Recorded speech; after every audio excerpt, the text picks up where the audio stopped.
Welcome in, guys. It is Brad with College SportsCast. We are here to do Game Day Pick'ems Week 8.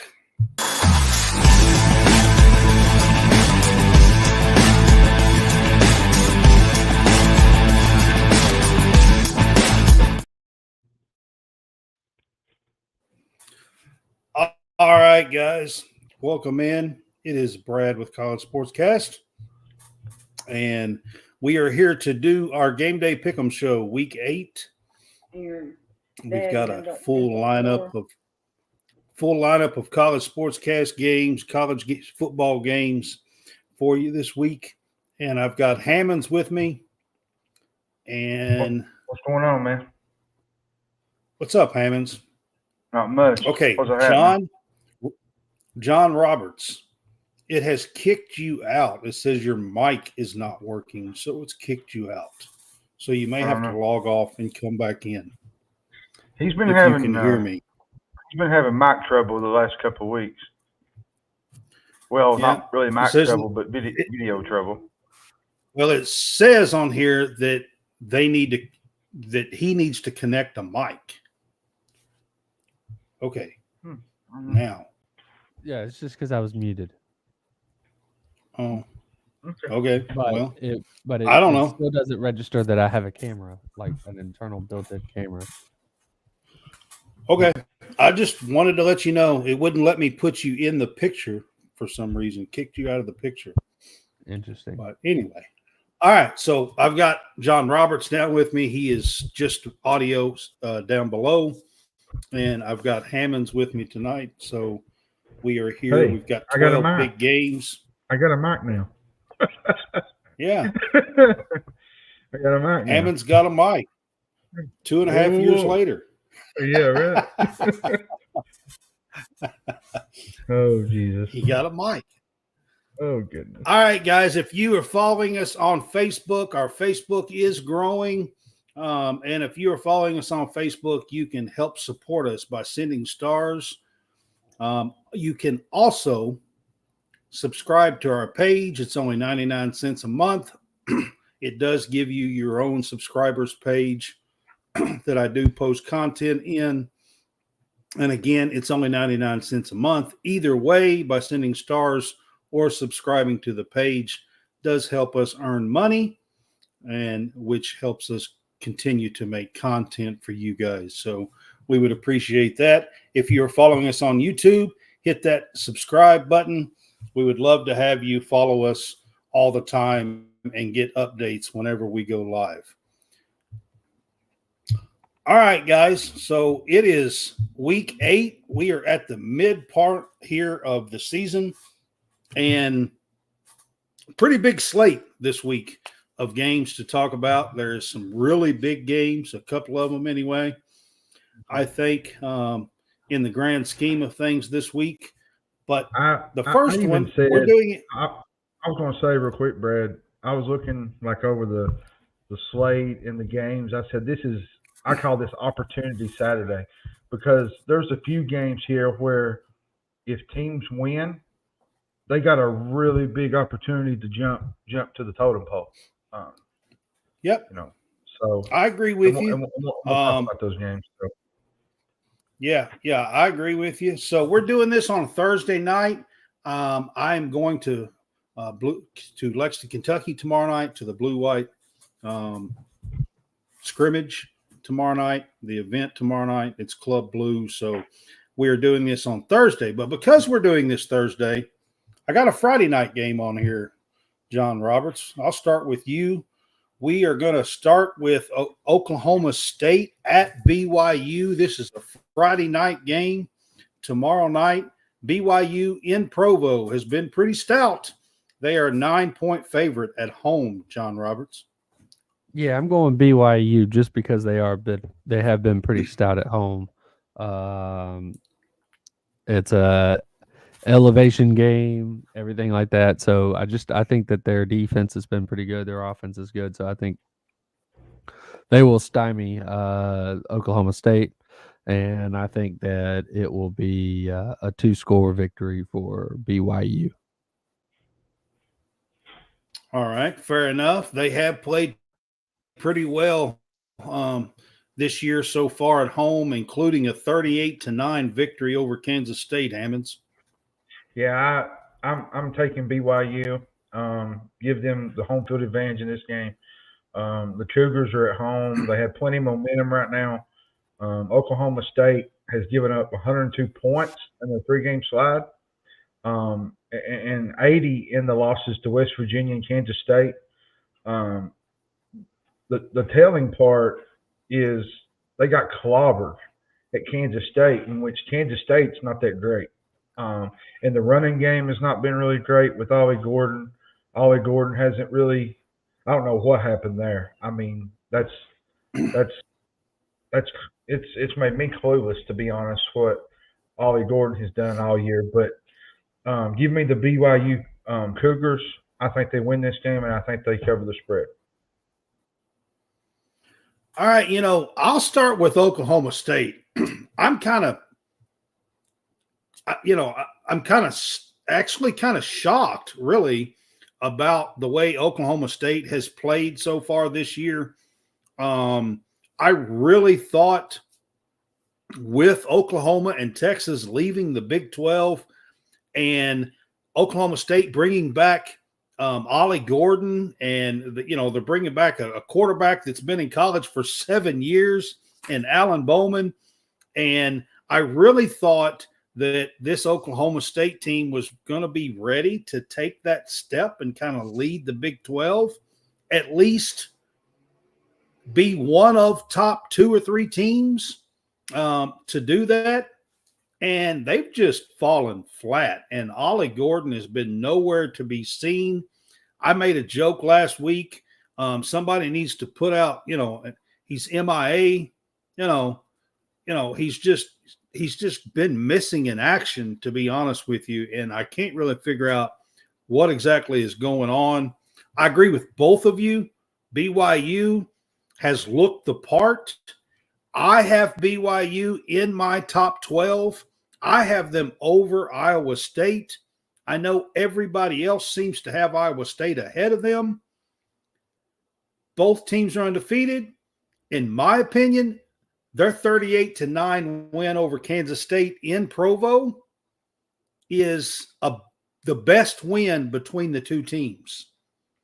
And I think that puts them ahead of Iowa State. And if they can knock off Oklahoma State this weekend, or tomorrow night, actually, I think they are going to be in the driver's seat here in the Big 12. I really do. You look at the rest of their schedule, I can see this BYU team possibly going 12-0. I'm just putting it out there. If you look at the rest of their schedule, so give me the Cougars tomorrow night if they can handle K-State, who is 5-1, and the only loss was to BYU at Provo. If they can handle them, I think they can handle Oklahoma State. Which K-State pretty much manhandled Oklahoma State, but that don't really mean anything in the grand scheme of things. But, BYU, even me and you, we sat down and talked about this before the year. We didn't even think they was going to come out like this. Like, it's a totally different team than I thought, to start the preseason. They're really good. Is.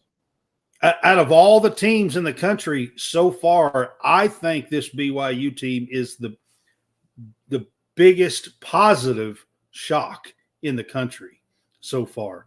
And if they get, like I said, if they get by this game, you look at their schedule, I think they play at Utah, but with no Cam Rising. I mean, you look at the rest of their schedule, it's possible this BYU team could go 12-0.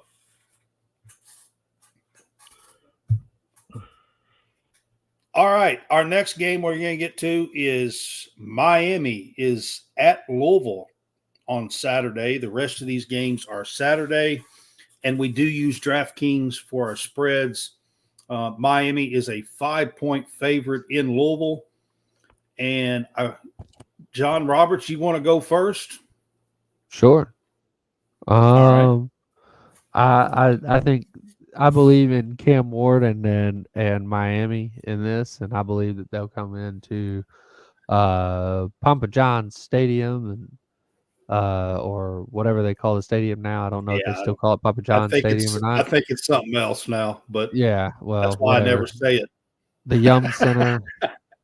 Yeah, I don't know what it is. Finger The licking good. I don't know. yummy chicken fingers in my tummy. I don't know.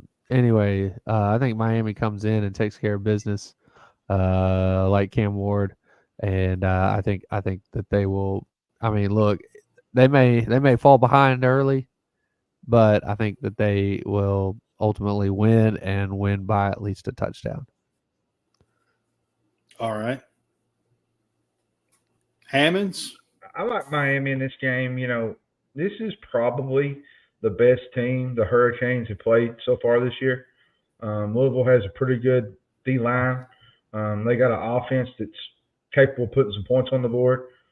I will say the Cardinals do have the talent up front, the pass rush, that can probably disrupt Cam Ward. I haven't looked at the score, but that's pretty surprising, And Josh. but I'm not going to pick a straight upset here. I like Miami to cover this game. Louisville is a tough place to play as of recent, and I think Miami comes out unscathed. You got to think though, Miami has been pushed to the edge of elimination twice in 2 weeks. They've almost lost 2 games, California and Virginia Tech. So Miami is kind of treading on water when it comes to close encounters. So, but give me Miami in this game. I think they win this game, and I think they cover the spread. All right. So, listen, I like Cam Ward. I have been a fan of Cam Ward since last year, actually the year before that, to be honest with you. This year on this show, preseason, I talked about the difference that Cam Ward was going to make at Miami and that they would have a shot in the ACC. I didn't have them in my top 2, but I did say they would have a shot to get there. And I am a big Cam Ward fan. However, I'm going to say it like it is. I'm giving this game to the ACC officials. I'm just going to tell you, I'm picking the ACC officials for an undefeated Miami team. That's what I'm doing. I mean, it's plain. It's undefeated or undefeated, but winning and covering, or winning and not covering. Well, they haven't been covering, but they've been winning. So You do have me there. They haven't been covering, but the ACC officials have clearly, and I mean clear as day, been trying to make sure that the Miami Hurricanes stay undefeated. Mm-hmm. I mean, that is as clear as daylight and dark, if you ask me. The officials have been horrendous in the end of these games that John was talking about that was close. And if it hadn't been for them, Miami could easily have dropped 2 games already. So, all right. Beyond the jokes here, because I'm kind of joking, but I'm kind of not. The officials been horrendous. I'm struggling with it. So, Robert, ACC officials -5. Yeah, absolutely. There you go. That's what I should take right there. I'm going to give it to Miami because I think Miami's the better team. But Lord have mercy. They're going to have to play better. They got to cut out the turnovers. They can't play from behind. So we'll see what happens. I am going to take Miami and lay the 5. Shane, I appreciate that, man. Appreciate that a lot. All right. The next game we're going to get to, John, I think this is a big game. I do. I think this is a big game. I mean, Nebraska's got 1 loss. Indiana is undefeated. I think this Indiana team, if they can win this game, like they could be 8-0 headed to Ohio State. Well, in a couple of weeks. The question is, can Nebraska score enough to keep up with Indiana? Because, the reality is Indiana's offense ranks 5th nationally in yards per play, and they pretty much move the ball. 3rd or 4th in points per game, too. And they pretty much move the ball at will against everybody. Yep. Now, I will say Nebraska has the type of defense that can slow Indiana down, but Nebraska isn't built to win a shootout. They're just not. Their offense is not that great. And that's why I think the Huskers are going to lose in Bloomington. And they're going to lose this game. And if Indiana wins this week, and then they go beat Washington. I read your comments. Indiana's going to Ohio State unbeaten and ranked probably inside the top 15 of the first playoff rankings. And what a day to be alive is all I got to say. I'm telling you, it's shocking to me what's going on in Bloomington for football. James Madison coach and players are there. I thought they would be a little better. I'll say this. I never thought they could come into the Big Ten and do what they're doing. He's one of the best coaches in the country. I call him James Madison North because he brought a lot of his guys to Indiana. He brought those guys back from James Madison to Indiana. But I'm telling you, man, this Indiana offense can score. They're fun to watch. Yeah, so 6.5-point favorite for Indiana at home. Yeah, I got them covering. I just don't think them covered. I don't think Nebraska's built for this kind of game to run and gun with Indiana. If they get in a shootout, they're most likely going to lose this game. All right, John Roberts, what do you think on this game? I'm looking for Nebraska to completely muck up the game. They're gonna keep it within the number. 9-Windiana. We're looking for 9-Windiana here. 9-Windiana. But they're not going to get they're not going to get the next step to 9. They will no longer be undefeated. Sorry, Connor from Home Field Apparel. Home Field Apparel, one of our sponsors. Sorry. Connor from Home Field Apparel, huge Indiana fan. But I am going Nebraska to go into Bloomington and get the upset. I like this Nebraska team. They're much improved. That they've got one loss. I think they're 5-1, maybe 4-1 with a bye in there. I'm not exactly sure, but I think they're 5-1. I'll be right back. And I like this Nebraska team. I really do. They got a good quarterback, freshman quarterback coming in there. Raiola is a very good quarterback. The problem I see is what Hammond's talked about. This Indiana offense has been better than Tennessee, better than Ole Miss. Better than teams that you, in your head, you think is going to be top in the nation. This Indiana team is, I think, 3rd in the nation in points per game, and like top 5 in yards per game. They are really putting up the points. 47.5 points a game, I think, is what I saw. I'm going to take Indiana at home for a touchdown. It baffles me. At the beginning of the season, I would have never said that. Not ever. But the way they've been playing, I think Indiana gets this game at home. I would have thought Nebraska would win this 3 or 4 weeks ago. But, man, Indiana's been playing really well. I'm impressed with what they're doing and putting up points. And we'll get to Kentucky later. Something they can't seem to do is put up points. But Indiana has definitely been putting up the points. So give me the Hoosiers, and I'll lay the 6.5. The next game we're going to get to is Auburn at Missouri. Missouri is a 4-point favorite here in this game. John Roberts, I'm putting this game on. A whole lot of it's for you. I put this on for you, so I'll start you out with this one.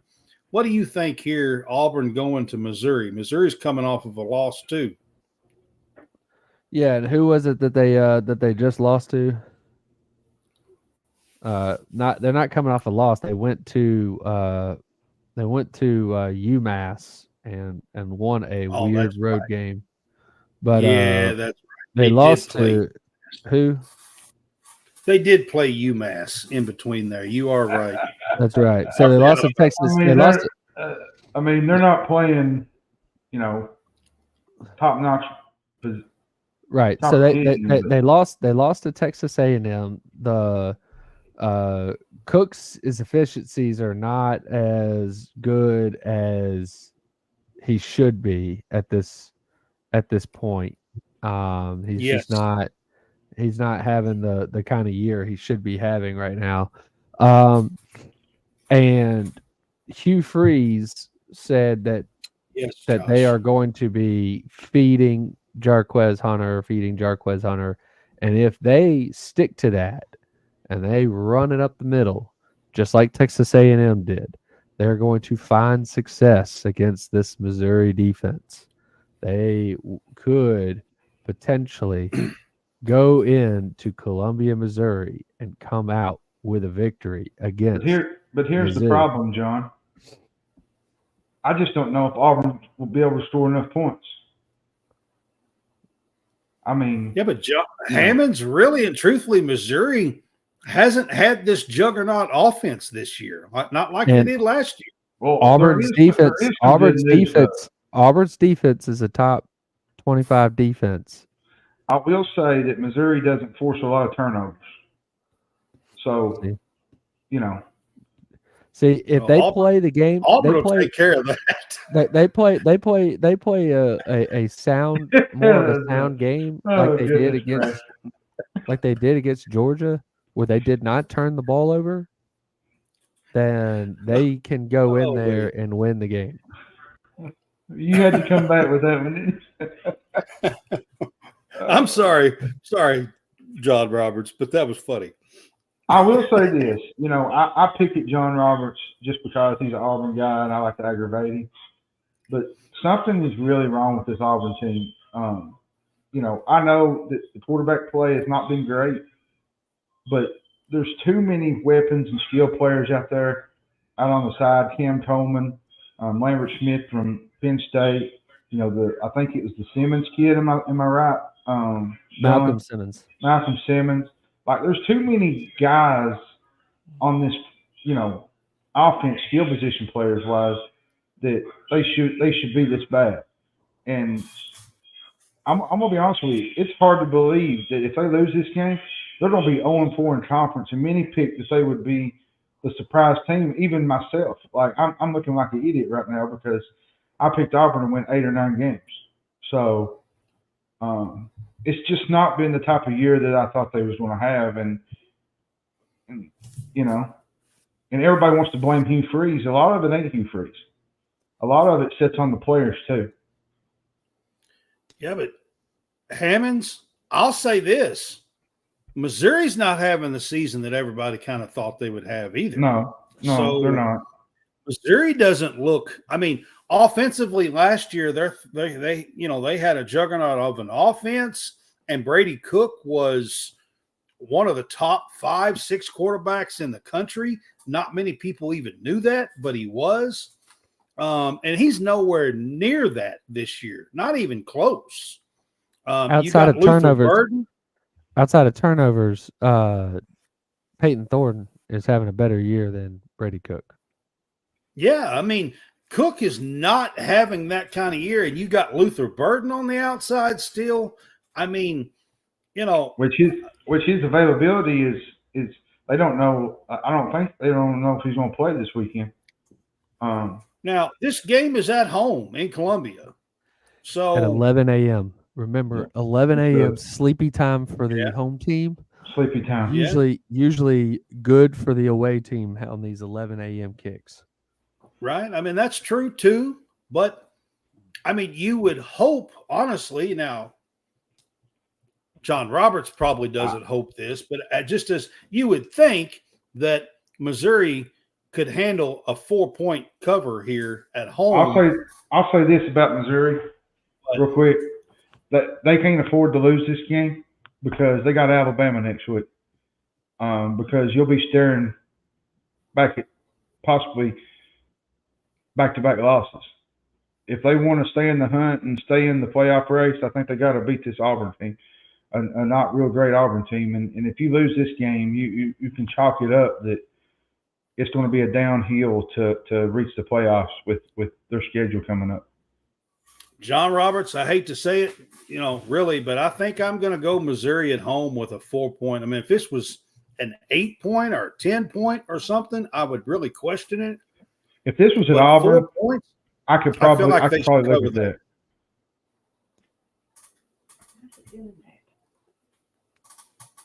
So what are you picking, John Roberts? I have Auburn beating the number. Okay. All right. And Hammonds, are you taking Missouri or Auburn on the taking Missouri and the +4? Okay. All right. So the next game we're going to get to is South Carolina at Oklahoma. Oklahoma is a 1.5-point favorite at home. This game is interesting because Shane Beamer was an assistant coach at Oklahoma, and makes this game just a little bit more interesting. He enjoyed his time at Oklahoma there, it seemed like, and he is going back to Oklahoma to play this game in Norman.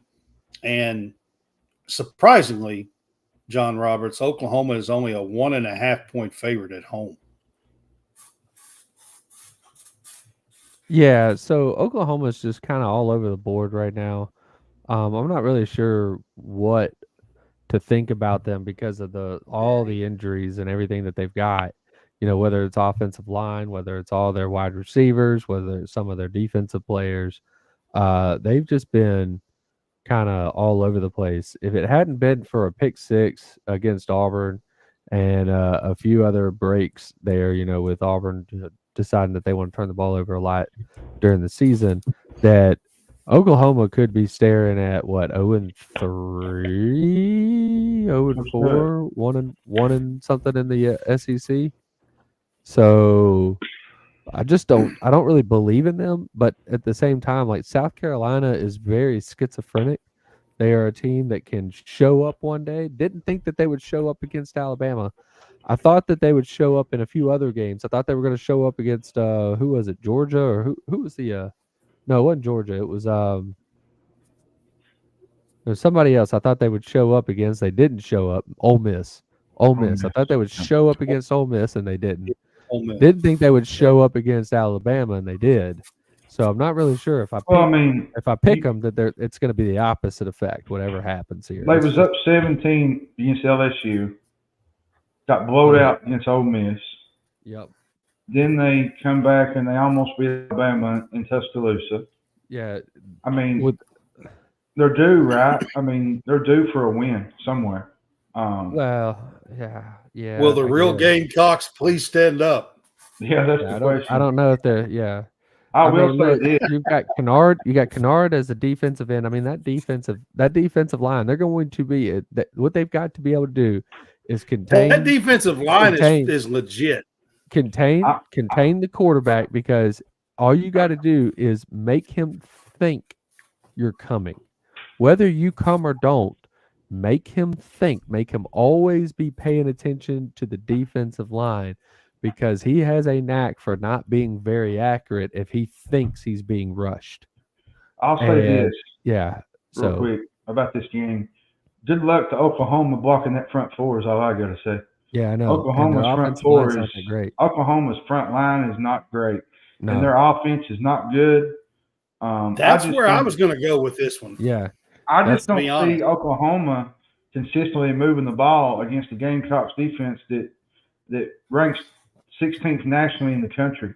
I think if they had a few more we got 3 guys on here with us, and all 3 of them seem to take Oklahoma. I mean, I think if you I had a don't few know. more healthy receivers, I think it would help. But Oklahoma's got some guys out at the wide receiver position. I mean, they had 5 sacks against Jalen Milroe. I mean, and Jalen Milroe is a Heisman candidate. I mean, what are we going to do, though? Let's start the freshman That's what I'm saying. with a bad offensive line. With a bad offensive line. I mean, let's just call it like it is. They have a bad offensive line. And I'm going to take the Gamecocks in this one. I know Oklahoma's the pick here, but I just don't trust. I know it's at Oklahoma. I get it, but even at home, they haven't looked great. So give me the Gamecocks. I think they do just enough to win this game, and I think their defense is the reason why. All right, John Roberts, who are you picking in this one? I had South Carolina. You got South Carolina too?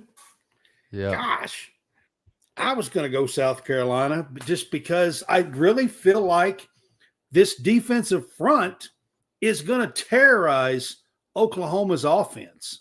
Right. Like, I just, this defensive front is legit. I'm just going to say this, Brad, and Oklahoma couldn't block Kermit the Frog right now. I don't mean that disrespectfully. I mean they can't not block. Good. They're not on the at offensive line. And Tennessee ate them. And they got a freshman quarterback 2 weeks ago. Yeah. And they're missing wide receivers, injured wide receivers. Farouk, their best one's out. They got a lot of guys missing. Now, I will say, to be fair to Oklahoma, they do have a decent defense. Yes. But that's not going to be enough. That's not going to be enough for them to win this game, I don't think. They do have a good defense, and their defense will keep them in this game. South Carolina is not going to run rampant on them or anything. No. But I do think that South Carolina has a good chance in this game. And if I'm picking, I think I'm going to take the Gamecocks in this one. I really think I'm going to take South Carolina. I mean, look. Honestly, the best play is if South Carolina's defense keeps everything in front of them, right? And then they play beamer ball and make the special teams plays. Yeah. Oh, yeah. And they block kicks. They'll make some special team plays. Return they always kicks, do. block kicks, do anything on special teams. That's the part that you really got to pay attention to. Hey, what does their Oklahoma, special teams look like? You better get acquainted with Dylan Stewart this weekend. And Kennard is no joke either. And Kennard. He is. Yeah, the real deal. I'm telling you, their D line is legit for real. I mean, if you can terrorize Alabama. I mean, if you can sack Jalen Milroe, I mean, you're pretty daggone good. Yeah, absolutely. All right, guys, we're going to move on to one of the biggest games of the weekend, I think, here. Alabama is at Tennessee. It's always the third Saturday in October. We are here third Saturday in October. This is in Neyland Stadium. And, 108, 110,000 screaming volunteer fans at this one. But Bama is a 3-point favorite in this one. So I'm trying to get him back. It kicked the mic again. He's still here. It just kicked him out saying the mic. And there he is. All right. I'm still here. Don't worry about what's going on. Okay. All right. I'll go with this one first. I'm going to take Alabama, Brad. And I say this because they have the better quarterback. They have better skill pieces. Listen, Tennessee hasn't looked great on offense since Hendon Hooker. They just haven't looked that great. They didn't look great against Florida. The first 4 games of this year, everybody's talking about how great Tennessee's offense was. But the last 2 or 3 weeks, people were like, whoa, wait a second. Some of us had to slow it down a little bit. I mean, they haven't looked that great. And I just think you can't be one-dimensional against Alabama. That's just my take on it. And I think too, these two teams played an absolute classic last time they played at Neyland Stadium. But this is a totally different group, two different teams. But at the same time, I just have to go with the better quarterback. Nico is going to have some problems this weekend. I just don't think he can get the ball out against the skill positions that Alabama has at the second. He's going to make some plays, don't get me wrong. But I just don't think he's that great of a quarterback right now in his progressions. You mean he's not going to run the ball out of bounds on the last play of the game? Well, I mean, that was really bad. I'm sorry. I had to go there at least one time this season. and I will say they're hard to beat at Neyland, but Tennessee's going to have to score against Alabama because Alabama can move the football. Alabama can score. And I just think Alabama just has too many outside guys. I mean, I wouldn't go that far. He's got a lot of talent, to be honest with you. But he's a freshman. He's making some freshman mistakes like the one that I just mentioned. That's where I got it at, Bill. I got them winning by 11. I mean, I just don't think – I like Tennessee in this game, but I just don't think they're good enough offensively to beat Alabama. Now, their defense is another story. Their defense will hang in the game. But will that be enough to they're going to have to make some turnovers, some key plays. Going to have to win this game to beat Alabama. All right, John Roberts, what do you think on this game? I mean, we've seen Bama struggle, and we've seen Tennessee struggle the last 2 weeks. There's a little bit of like this game has dropped down just a little bit because both of these two teams have struggled like the last 2 weeks. Yeah. So what do you think, John? And yet, Roberts? right now, they both only have one loss each. The shine is off of this game. I'll kind of say this, too. The loser of this game pretty much has a hole to go to get back.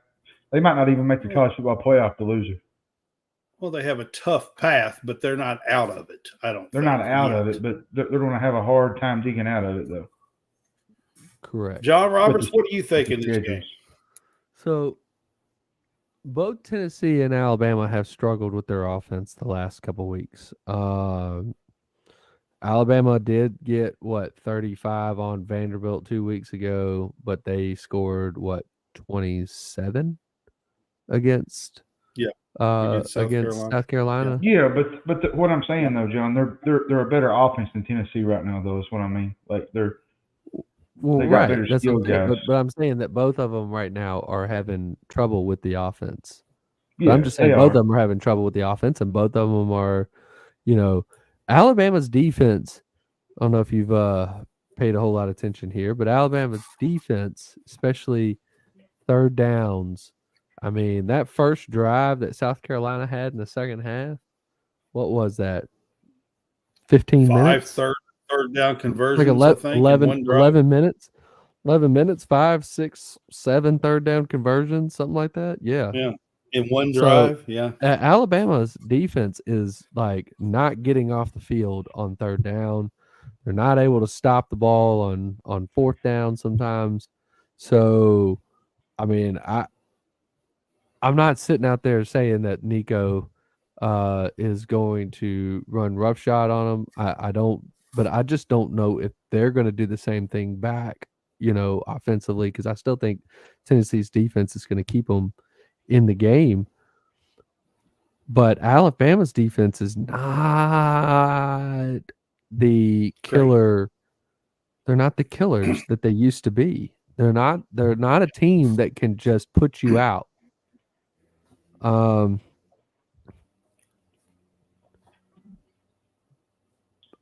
don't know. This one's just is absolutely really getting at me, but I'm gonna go Tennessee just only for the sole fact they're at home. There's really no other reason for this. Well, this game for me, this game is really a dilemma for me, to be honest with you. First of all, Alabama is 17-2 versus Tennessee in the last 19 years. Yes, of course. They went from 2007 all the way until 22 to yeah, 22. 22. Yeah, to Yeah. 22 when they as far as the Yeah. So, I mean, Tennessee just hasn't been able to beat Bama. Now, that's under Nick Saban. Nick Saban's not there. So that throws a whole kink in the thing here. And on top of that, what John Roberts is talking about, the best unit, I think, out of all, if you go offense, defense, Alabama and Tennessee, I think the best unit is probably Tennessee's defense over Alabama's offense. I would, if I was ranking them, I would rank Tennessee's defense, Alabama's offense, probably Tennessee's offense and Alabama's defense. If I was going to go 1, 2, 3, 4. Yeah, I mean, now I would also just be looking at special teams. Like whoever special teams, either creates the most hidden yards or can make the most plays is possibly the team that wins it. And both of these teams have played. I mean, Tennessee nearly lost at Florida last week. And without a couple, I mean, should have. You mean in Neyland? Huh? You said in Florida. You meant Neyland. It was at Neyland Stadium last week. Yeah. It was. Okay. The game was at home. I meant versus Florida is what I meant. Yeah. I mean, they almost lost to Florida last week. And let's be honest, Florida's not that great. I mean, they're decent, but they're definitely shouldn't be on the Tennessee-Alabama train. I mean, there's just no way. And I mean, so when you look at that, I think South Carolina's a better team than Florida. If you look at the games last week, I think South Carolina's a better team, got a much better defensive front than Florida. Mm-hmm. I agree with that. So the Alabama, I mean, sneaking out a win at home looks a little better than Tennessee's loss. I mean, Tennessee's win at home against Florida. So I'm a little confused there. I don't know what to pick in this game. There's part of me that says Bama's going to win, and there's part of me that says Tennessee's going to win. I know what you're thinking, though. I know what you're thinking, though. Can both of them lose? That's what you're thinking. Huh? Well, oh goodness. As bad as I don't even want to say this, but it's at Neyland and you're giving me 3 points. I think I'm going to take Tennessee into 3 points. I mean, that doesn't mean that I think they're going to win, but I do think they might. I think it's going to be a pretty good chance. Yeah. But I definitely think I'm going to take Tennessee into 3 points. Yeah. And that's I don't even like saying that. It don't even feel right.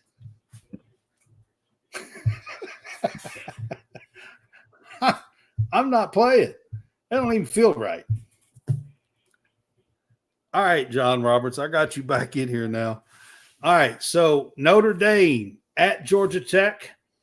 And I think this is a big spread. Georgia Tech has played pretty decent football this year. Isn't this a neutral site game? It may be. They're playing in an NFL stadium. I think it's in Atlanta. All right. I think. It's in Atlanta? Okay. Yeah. It may be. So. I was looking on DraftKings and they don't really say. Yeah. So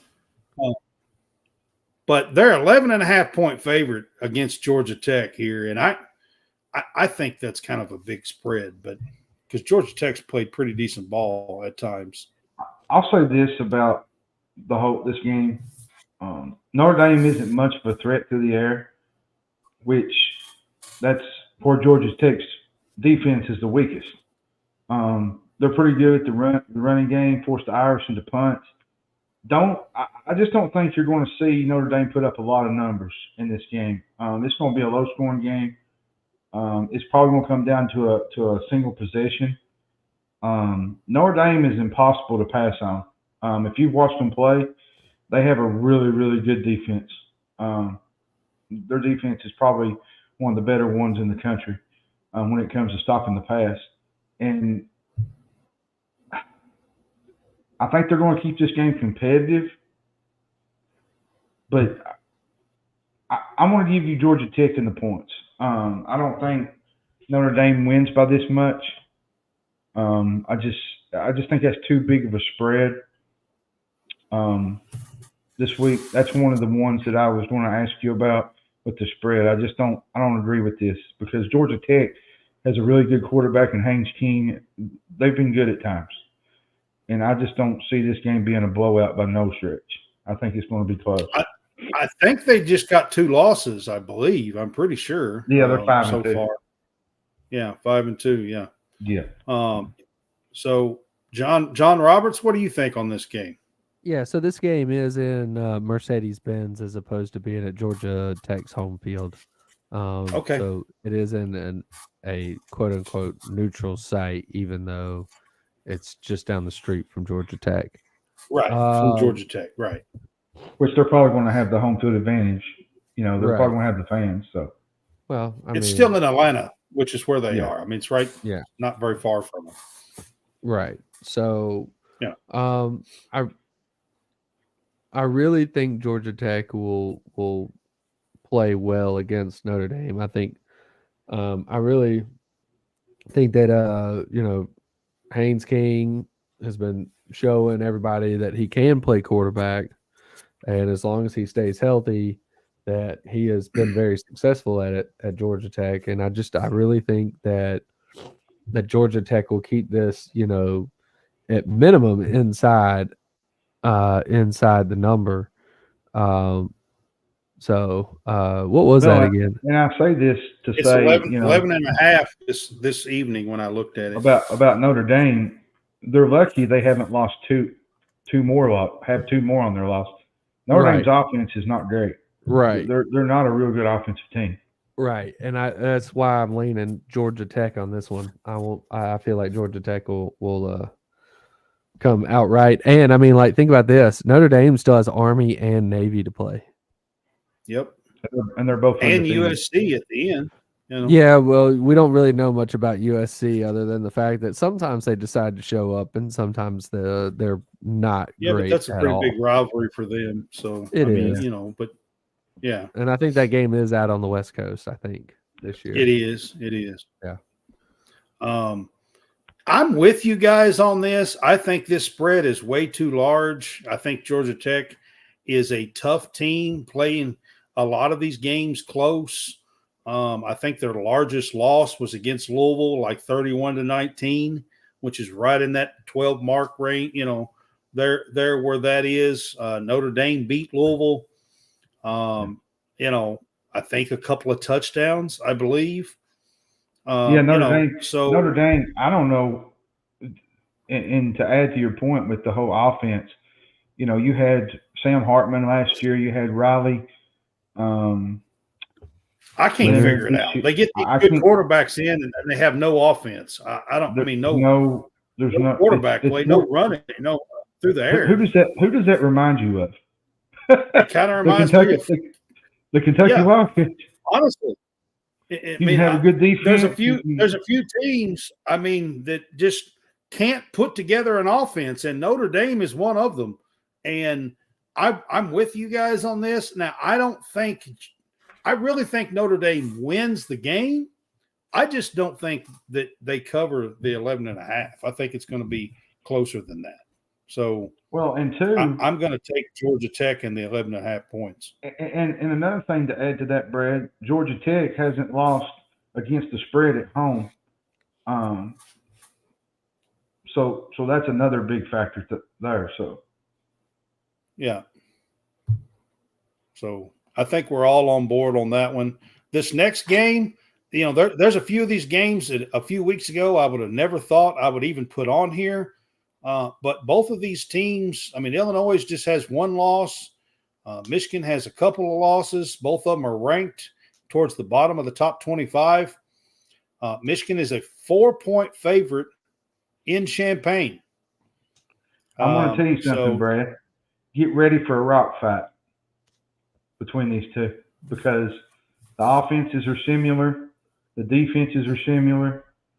A loss this week in Michigan is probably headed towards not a great season.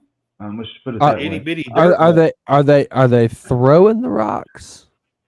Because if Well, they're throwing rocks, they're liable to miss each other. maybe. Hopefully it's not a glass house. Yeah. Well, If listen, they're throwing rocks. the thing that worries me about this game is Illinois ranks 125th nationally in pressure rate allowed. And they're going up against one of the best front fours in the country in Michigan. That's not a good recipe, having to block those guys. But will Michigan do enough to win? Yes, I think they do. I think Michigan wins this game. I think they cover the 4 points. It's at Illinois, I get it, but Illinois is going to have to block this front four because Michigan's front four is really good. Now, their offense, that's another story. But their defense is probably one of the better ones in the country, the best units. Okay, John Roberts, what do you think on this one? I'm taking Illinois in the points. Illinois in the points. Okay. That's good. I'm gonna be honest with you, John Roberts. This one's tough. I really thought Illinois was having a real good season and turning things around, and then the Purdue game happens. Yeah. You mean the Penn State game? Why are we not looking at Oregon and Purdue? Oh, the Purdue game. I get what you're saying. I was thinking of the loss that they had against Penn State. No. I'm talking about the narrow sneaking out win 50-49 versus Purdue. Yeah, Purdue is not good. That's worrisome. Yeah, I agree with you.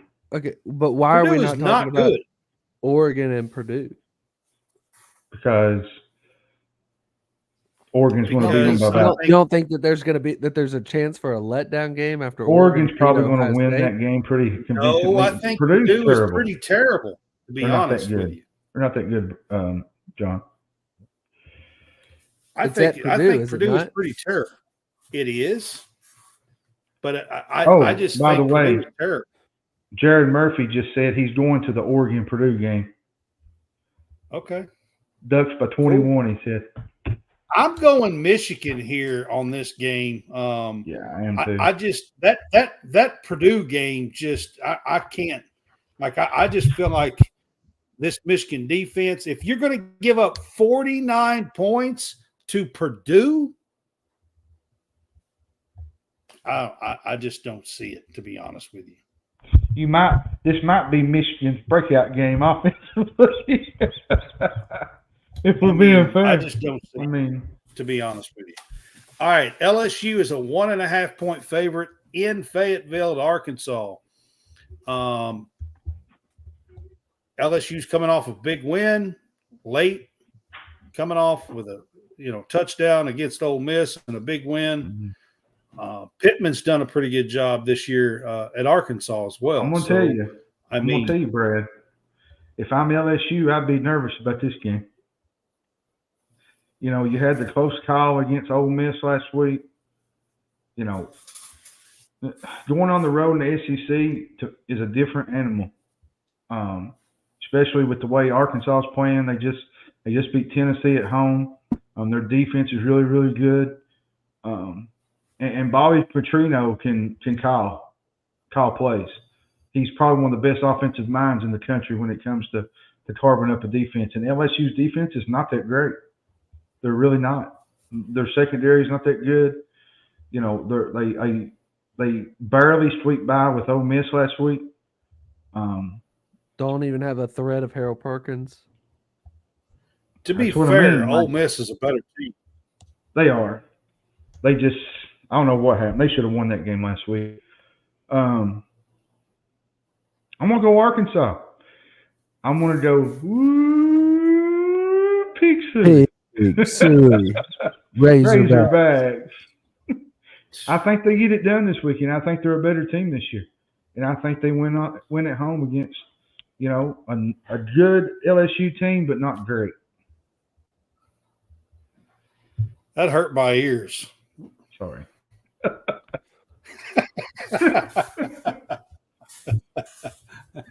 All right, John Roberts, what do you think on this game? I completely agree with John.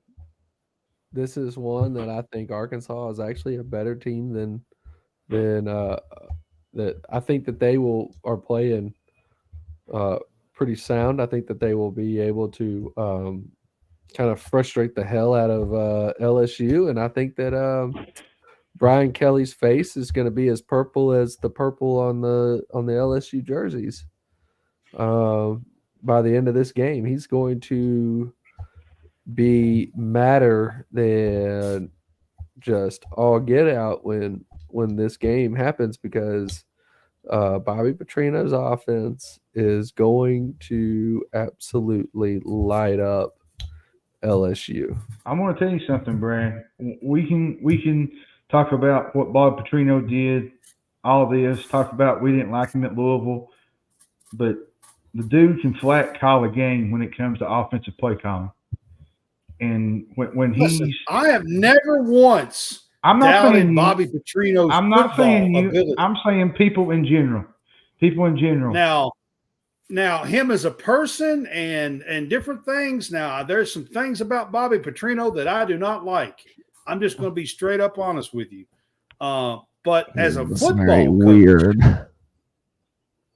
As a football coach, I'm just telling you, I've never once said that he's always had a great offensive mind, and just about everywhere he's been, he has improved that team.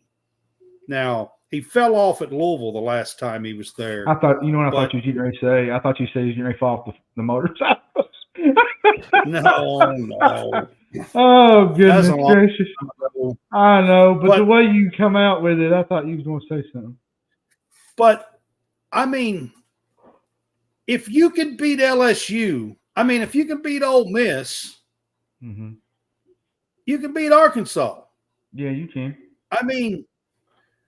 I'm going to go LSU here in this game go against. It's not Death Valley, though, Brad. It's not Death Valley. I know it's not Death Valley. It's on the road. I know. And I picked it wrong last week, and I should have went with my gut with Death Valley. And I didn't. Hey, who called Death Valley? I just said it's weird. All right, you're going on mute now. Yeah. I hear you, Roberts. All right, the biggest game of the week. All I said. The biggest game of the week, Georgia at Texas. Texas Longhorns are a 5-point favorite over the Georgia Bulldogs. This is 2 of the last 3 weeks. Georgia has been an underdog. What is the world coming to? It's weird to see Georgia as an underdog. It really is. What is the world coming to is what I want to know. I'll say this, Brad, about this game. Georgia has not looked like their dominant selves. Texas was my preseason pick to win the whole SEC and reach the playoff. Which I don't think one loss is going to define that. I'm not so sure that if it comes this week against Georgia or in later in the year, this is the first big test for Texas. They're playing a team with a pulse. I'm gonna go against the grain here. I'm gonna take the Bulldogs to win outright. I think Georgia is going to make a statement this weekend. I think Texas is really, really good. I do. But I think Georgia's going to come in. They have a lot to prove, and I think they're going to take matters into their own hands, and they're going to win this game this weekend. Which I don't think it's going to – like I said, I don't think it's going to hurt Texas whatsoever. But I think this game's bigger for Georgia than it is Texas because you get a 2-loss Georgia team, then you start with the schedule that they got going down the stretch. At Ole Miss, Tennessee at home. You got to win this game. I agree with you. All right, John Roberts. And plus, Big game. Herbstreit will be there this weekend, the Golden Retriever. So, Ben's going to be in attendance.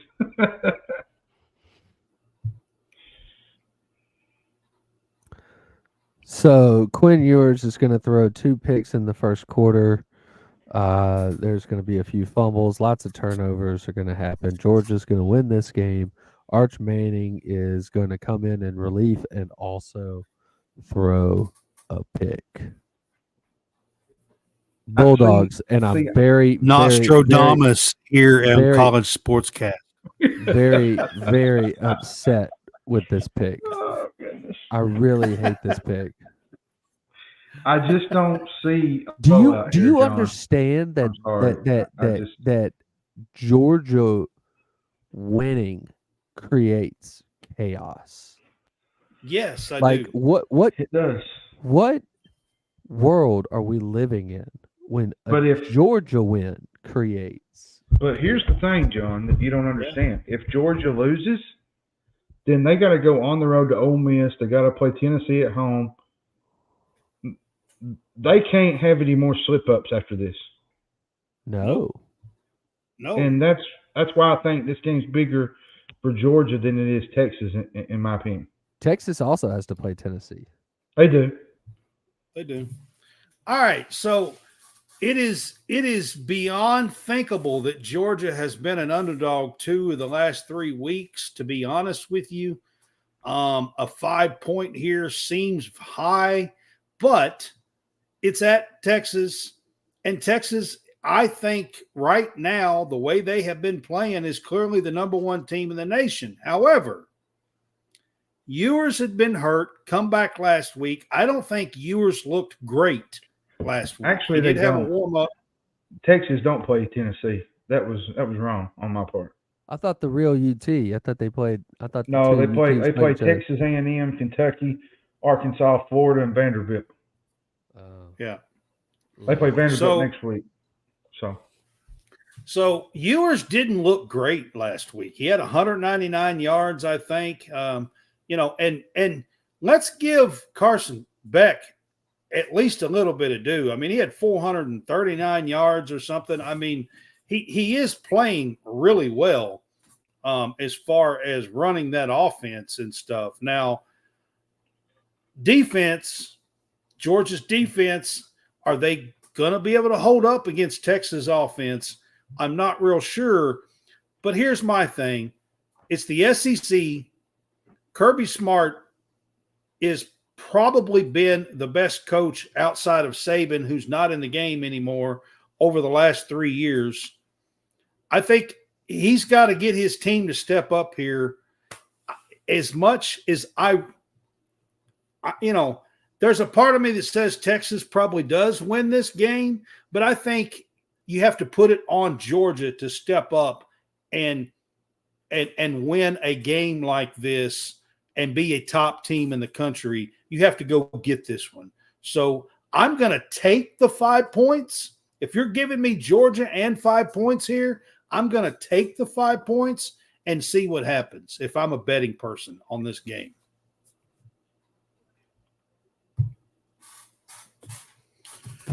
All right, we got 2 games left. There's not any real good late games, so these are kind of the 7:45 games, I think, on Saturday night.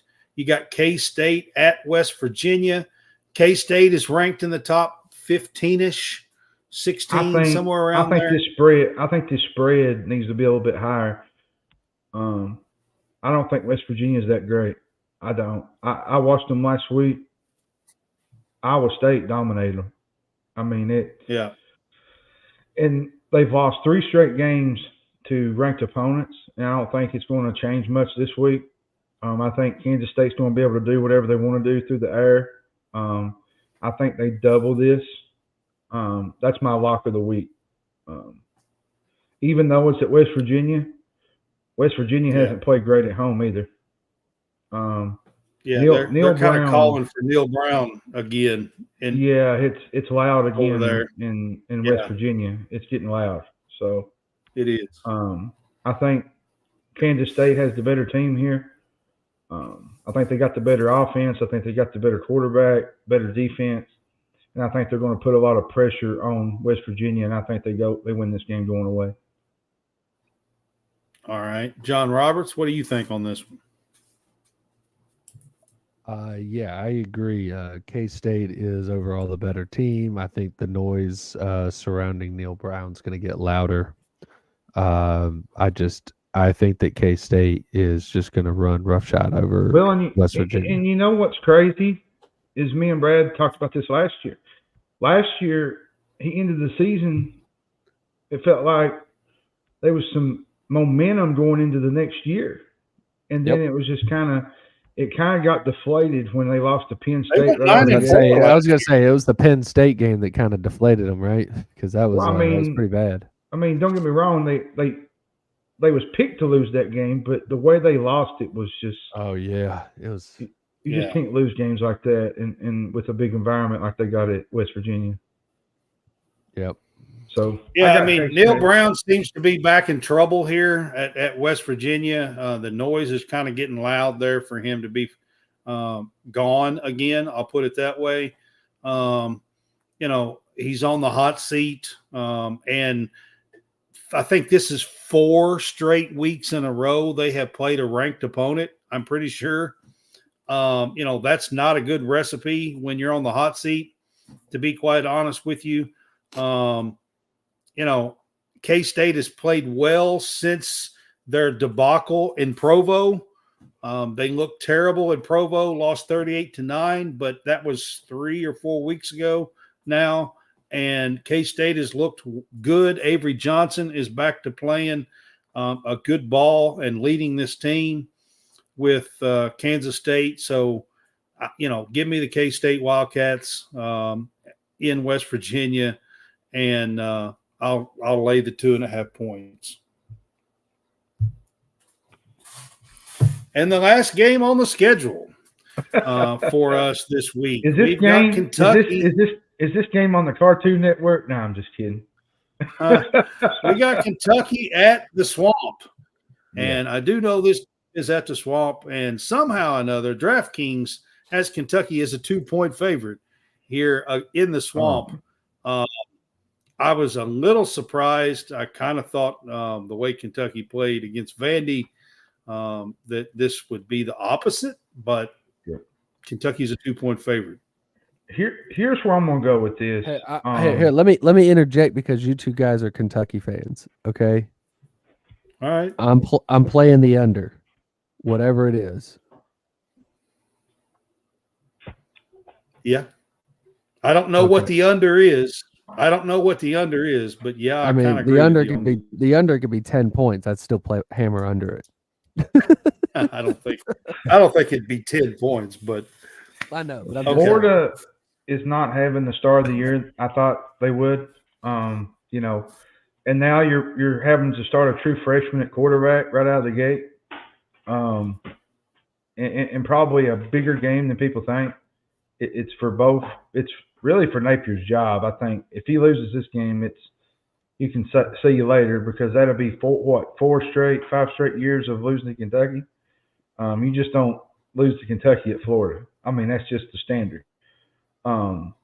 Kentucky has the 9th best scoring defense in the country. They held Georgia to 13. They held Ole Miss to 17. They have the 13th best passing defense.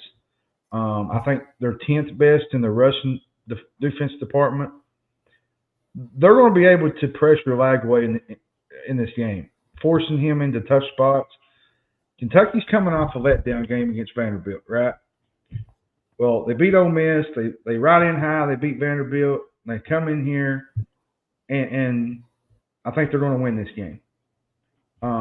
Florida's not going to be able to simply rely on their run game with Lagway. Florida is only 12th in the SEC in rush yards per game. It's not good.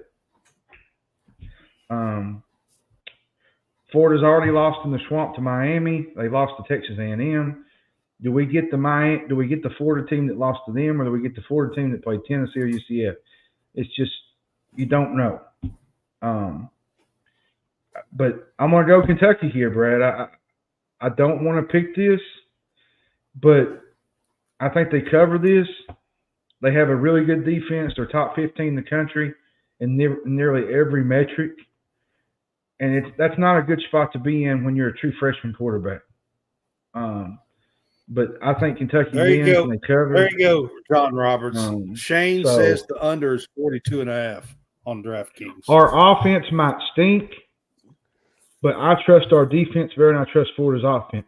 Florida's offense has struggled to score at times all year long. We have too. But I think Kentucky's going to be motivated to play this game. I think they got a little chewing Sunday. Stoops had mentioned on the call-in show on Monday that the film room was not a pleasant place to be on Monday. There was some calling out. There was some, straight hard-nosed stuff being. And there should have been, to be quite honest. And another big thing, Kentucky gets their running back this week. Chip Trainum. He's going to make his debut, sounds like, Saturday. So that's another plus in the armor with the offense. So maybe the running game can pick up a little bit. All right, John Roberts, I'm going to let you go next. You already said you're picking the under. What about the actual spread here? Yeah, so I'm going Kentucky.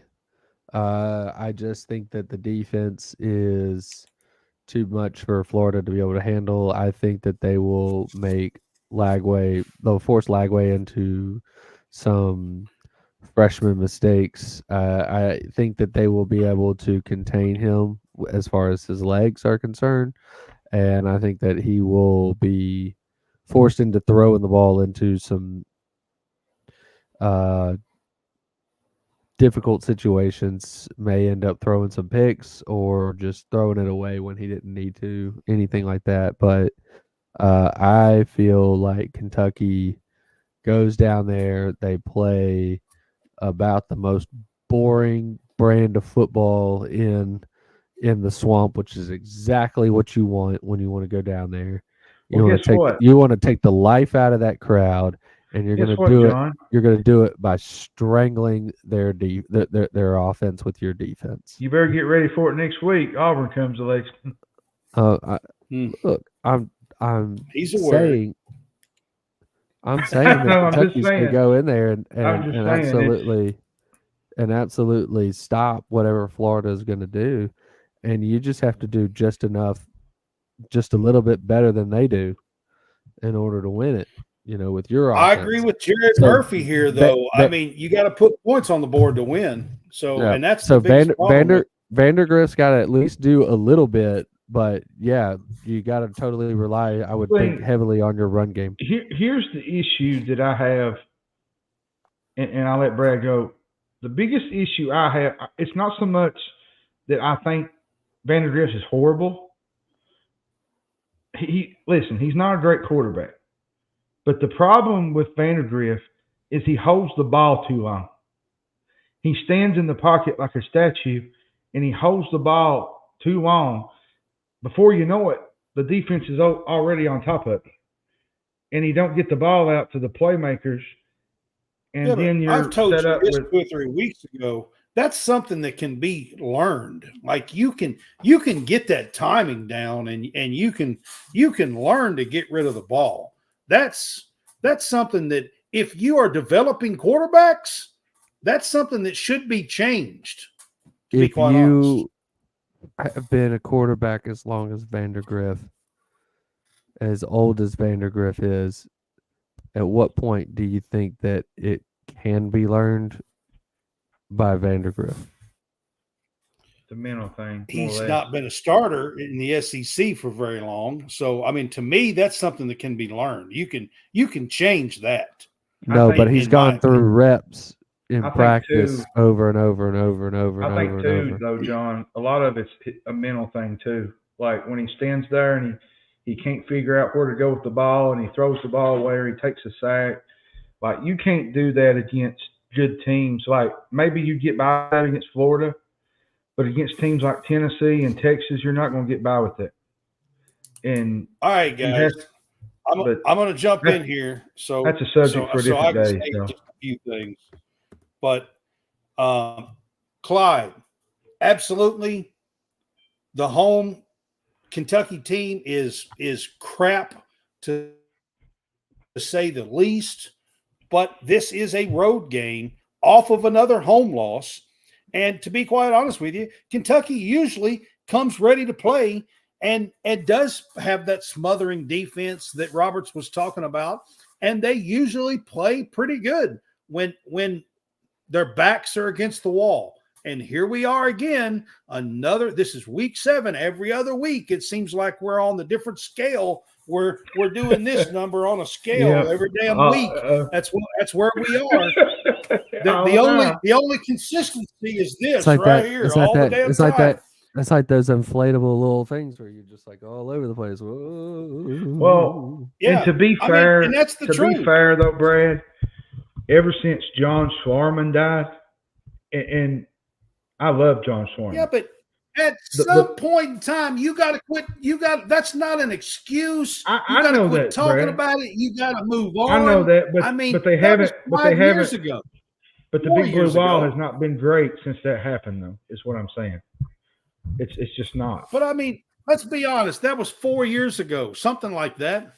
I mean, listen. I love John Schlarman. We can have something there for him as memorial and everything. It is awful what happened to him and the cancer and the battle that he had and everything else. But it's time to move on. We can't keep talking about that and have an excuse of that all the time. Now, this game, we seem to go to Florida and play pretty well.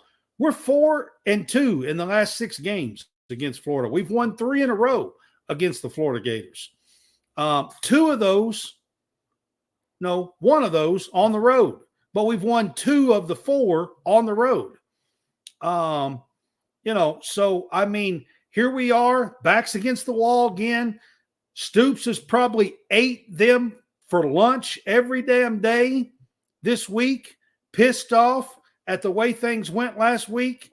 I mean, the one thing I will say, even with no offense, we're averaging like 17 points a game, can't score. We're talking about Indiana, 47.5 points a game earlier. And here we are at Kentucky averaging 17 points a game. It's pitiful. It's pathetic, to be quite honest with you. And it drives me crazy talking about Clyde, drives me crazy because our offense is terrible. But I'll tell you this, we're still getting flipping recruits, wide receivers, that we have an offense that we can't even throw a damn, our top wide receiver has 38 damn yards, and we're flipping players, in the state of Kentucky, but still he was committed to West Virginia and, a really good wide receiver. And somehow they're still, despite the offense, flipping players and probably going to have a top 20 recruiting class. How you do that with the way they have looked in the offense that they put out is beyond me, because it makes no sense, but that's exactly what they're doing. So, John Roberts, I'm kind of with you. It's on the road. They're going to muck up the game. They're going to play a smothering defense, and they're going to put up 17, 20 points and win this game. That's kind of where I'm at. Jeremy Kimball joined us. I'm just majorly frustrated with the offense. This has been years now, and the offense doesn't seem to get any better. It seems to get worse. I thought, Scangarella or whatever his name was 2 years ago, whatever his name was, I don't even remember, to be something like that. I thought he was terrible. Then Liam Cohen comes back, who averaged almost 32 points a game 1 year, and then is terrible, probably even worse than him last year. And then he moves on to Tampa Bay. We go out and get Bush Hamden, that from Boise that had a good offense, and I'll be damned if he's not worse than both of the other two. I mean, what in the crap? You're not going to win games scoring 17 points a game, not in the SEC. It's just not going to happen. Plain and simple. You are never going to win more than 2 or 3 SEC games scoring 17 points a year, ever. I wanted to say something real quick while we're on here. I just want to say to the SEC and everybody down in Birmingham, thank you for allowing Brad to go and cover the SEC Media Days. I'm not sure who to thank. Cammie, the other lady. Can't think of her name right off the top of my head, but she let you have that opportunity, and I think that was a wonderful thing for you to do. And I got to hear Brad talk to John Calipari and, Rick Barnes. I seen the back and forth with you and Calipari. I thought that was pretty neat. He said, "You didn't think I was going to call on you." I thought it was pretty neat. Yeah, he was like, yeah. And that was to me. I was like, what? Are you talking to me? Yeah. Because I heard him kind of like stop, and I said, yeah. He said, yeah, you or something. And I thought that was pretty neat. But it's pretty neat that you got to experience that. It was something special. It was. We are going to do so. I'm also getting to go to the blue-white game tomorrow night as media. And after tomorrow night, we are going to do another Big Blue HoopsCast show. We will be doing one of those the first of next week, probably Monday night. I'm not exactly sure. Guess what? I get to go to a high school football game tomorrow night for the first. Actually stay. Yeah. Actually get to stay. Right. Right. Yeah. So we will be doing another Big Blue HoopsCast college sportscast show. We're going to be talking about Kentucky Media Days, SEC Media Days, blue-white scrimmage, and talking about each team, men's and women's. I am credentialed for the women's team, and that's part of the reason why the main reason why I get to do all that.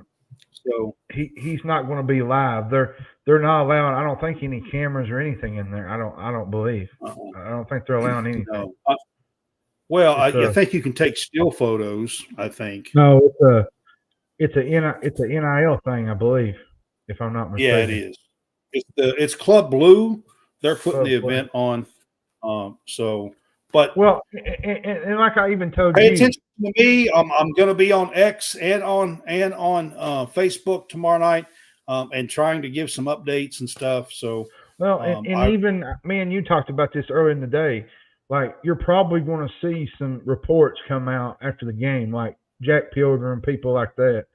They're going to tell you what, there'll be some little nuggets. There'll be nuggets posted on what happened during the game. Jack Pilgrim's going to be there. I talked to him at SEC Media Days, so I know he's going to be there. There's going to be like 6 KSR guys there.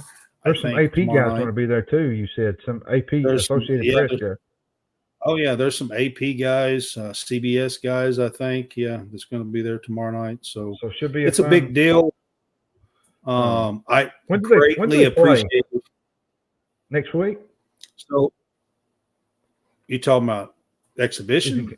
Kentucky Wesleyan next Friday night, ain't it? Yeah, it's next week. Yeah. It's next Friday night. I think it's the 23rd. 23rd. Yeah, or something like that. Yep. Yeah. So, but I am greatly appreciative of the opportunity and everything. It's not easy to do. Trust me, guys. This is not the first time I've applied and everything. I have been turned down before. I'm not going to sit here and act like that it hasn't happened. And I'm just greatly appreciative of the opportunity. And it's a big deal. And Brad even got to see John's man, Bruce Pearl. Bruce Pearl was down there. I did get to see Bruce Pearl. Hey, Bruce Pearl's pretty honestly, he is impressive. He's impressive, energetic. He's impressive, to be honest. Auburn's got a good coach. I'll never say I think Bruce Pearl is a really good coach. He's impressive. John You guys Roberts, gonna- Yep. have you got to see him? Have you ever really been around I've him or talked to him or see his energy? Yeah, because I've seen him at baseball games. Because my kids Yeah. have a picture with him. Because he was at the baseball game right before a basketball game. Yeah. And so because he'll go to baseball games, during the springtime when they're not, playing Right. at the same time. And Right. speaking of baseball, Auburn played a couple exhibition games down in Pensacola against Florida State at the Pensacola Wahoos stadium, the minor league stadium down there in Pensacola. Sold that stadium out. Largest crowd for a baseball game in that stadium was for two college teams. One who was in the College World Series. Auburn took two. Yeah, Took they the won both doubleheader. games, Yeah, right? they Yeah. swept the doubleheader. It was 2 7-inning games, and they swept right through it. Pitching was dominant. It was a very well pitched game. They were throwing, I think there was 66% strike efficiency, which is about the number. That's the minimum number that Butch Thompson wants to have. I think last year they were in the low 60s or upper 50s, which is really bad, which is why we were having the issues that we were having last year. The guy that may be turning into the Friday night starter for this year looks like he is going to have a swing and miss rate as well that is pretty high. Auburn may look like they actually have a Friday night starter, something that they haven't had in a couple of years. Couple of years. Yeah, a couple of years. and Yeah. yep, and there was about 3 freshmen that were very impressive in this this past weekend, and got a lot of big key hits. So they have reloaded with freshman talent. Also, they brought in a lot of transfers. Had a top 10 signing class or a top 5 signing class. I think they were number 5. So they were. It looks like everybody is that they look like they're going to have a really good team next year, and I That's good. look forward to being able to check them out. Covering the games and stuff. It's Yep. going to be cool. So, John Roberts does that for us. And, after basketball season, we will really pick up the baseball coverage towards the end of our season 3. And Kentucky, was good last year, should have a good team this year as well. So it's always good to kind of end the season with the baseball because it's fun. It's fun too. I mean, I have figured out that the college baseball, the tournament, the NCAA tournament is pretty cool. I love the format. I love the way it's the format that they have for it and stuff. It's just a really cool event. And then of course, Omaha is been known as a really cool thing for decades. So, I mean, that's nothing new. But they changed the format for the NCAA tournament. I don't know how many years ago it was, but it hasn't always been this format. And I love this new, I guess you could call it that, format that they have for the NCAA tournament in baseball. Yeah, I think the current one's been around since '99. Yeah. All right. Well, we are going to end it here. Look for us after the Kentucky-Florida game for a post-game show with Talking Kentucky. That will be back this week because Coleman is not in Gainesville. So he did not go to the game. He has went the last 2, but I think we'll be doing the post games after the Kentucky football games the rest of the year. And then, like I said, early next week we will have the Big Blue Hoops cast. And Hey, didn't he get a job with update. Mississippi State? He did. He's a trumpet director, leader of the band. Yeah, because he went. He was in school at LSU, right? Yes, yeah, for his doctorate. He's a Kentucky graduate, but he got his doctorate at LSU and been down there. And you're right, he did get a job recently. Hasn't even started yet, I don't think. I think he starts the first of the month, I believe. But he is going to be the trumpet director in the. I don't know if you call it. It's not the marching band, I know that, but it's bigger than that. But the whole deal, he's going to be the trumpet director. So he is going to be working. It's an interim position right now. He is filling a spot for, so it's an interim position, but there is some signs that he thinks that he's going to be able to turn it into a full-time deal. So I'm happy for him, proud for him. He's a 27-year-old young man that has worked really hard, went through, got his undergraduate, got his master's, and has worked at LSU the last 2 or 3 years to get his doctorate, and worked really hard. So he does a great job with Talking Kentucky too. So absolutely.